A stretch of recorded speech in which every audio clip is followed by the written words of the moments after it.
Hi everyone. We've been dealing with hell in John Wenham's book, The Goodness of God. He presents three positions in this chapter. He gives the arguments that are the strengths and the weaknesses, I would say, of the different positions.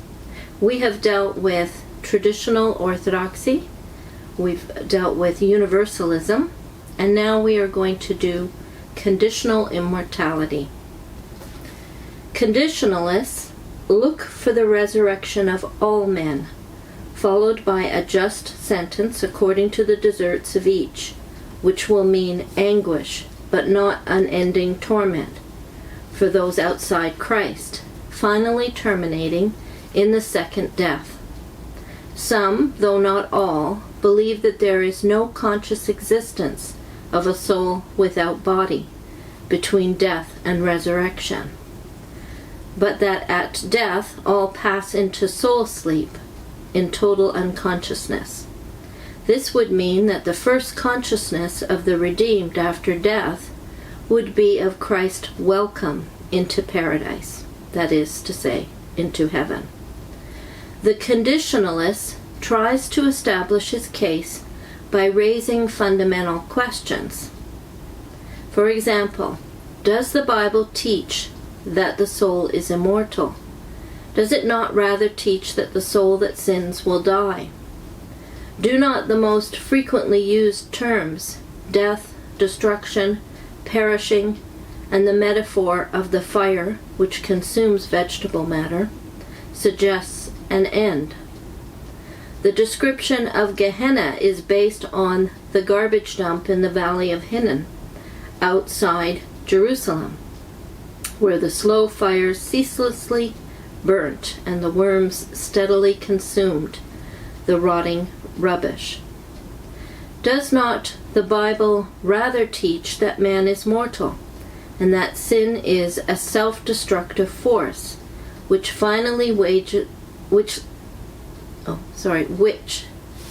I've lost my place here. Does not the Bible rather teach that man is mortal, and that sin is a self-destructive force, whose final wages are the complete destruction of body and soul? Is not immortality part of the gift of eternal life, bestowed on those who come to partake of the divine nature through union with Christ? Is not the universalist insistence on the eternity of all souls a move in the direction of pantheism, and the traditionalist insistence on the eternity of sinning souls a move in the direction of dualism? These are some of the questions conditionalists tend to ask. I'm going to list in the description all the scriptures that were referred to in these questions. Now, conditionalists, it says, maintain that conditional immortality was generally accepted in the early church until its thinkers tried to wed Plato's doctrine of the immortality of the soul to the teaching of the Bible. This unequal yoke, they say, spawned two bastard offspring: universalism, as taught by Clement and Origen of Alexandria, and unending torment, as taught by Tertullian and Augustine. Eternal punishment has been dealt with by them in two different ways. Some argue that eternal punishment is everlasting in its effects, like the punishment of eternal fire, which destroyed Sodom and Gomorrah, mentioned in Jude 7, but not in its pains. It is an everlasting punishment, but not an everlasting punishing. Others argue that the concept lying behind the Greek word, and I will spell it for you, it's Aionios, Ionios, that's my attempt, is that of contemporary Jewish thought, which spoke of the two contrasting ages, this present age and the age to come. Eternal life is the life of the age to come, and eternal punishment is the punishment of the age to come. The former has been made available by the coming of Jesus and the inauguration of his reign. The latter will be administered by Jesus when, as the Son of Man, he utters the final judgment. Christ's reference to eternal life and eternal punishment is not primarily concerned with the everlastingness of the two destinies, but with the finality of what happens when the advent of the new age is consummated. Conditionalists also deny that the highly symbolic revelation of John intends us to picture a final state which includes continuing sin and suffering. The smoke of torment which rises forever represents the memory of the triumph of God's righteousness, not a continuing burning of tortured flesh. As to the parable of the rich man and Lazarus, it is noted that the scene is Hades, not Gehenna.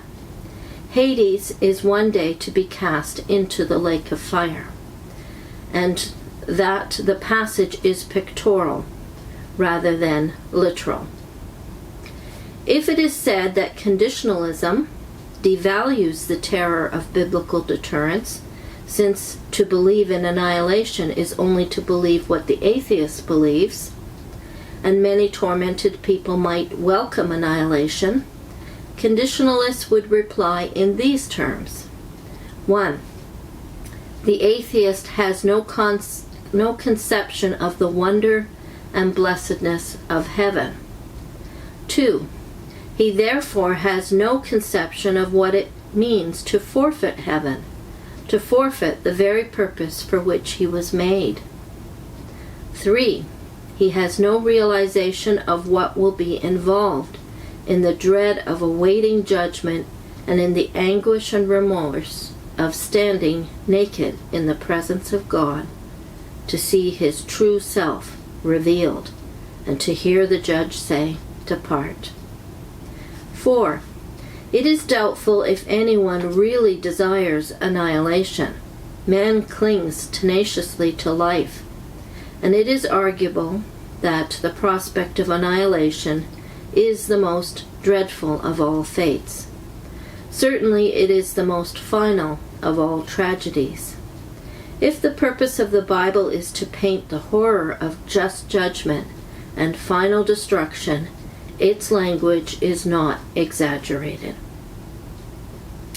So I chose to review Wenham's book because I think he does a good job in presenting the strengths and weaknesses of positions. But he does not leave out the questions and the concerns of those who are opposed to the point of view. So he's willing to show both sides, the strengths and the weaknesses. This is a good way of helping people to wrestle with things. And this is a matter that one does need to wrestle with. There are no pat answers or quick resolves to things. It is something that you may have to continue to wrestle with. The next part of the book also shows you why I think Wenham is good in this way, is that his next section of the book is a caution. And I'll just give you the subtitle that we're going to start with next. Traditional orthodoxy, not to be surrendered lightly. So I think he goes out of his way to be very fair and to look at all points of view. So this is a caution. So that's what we will do next.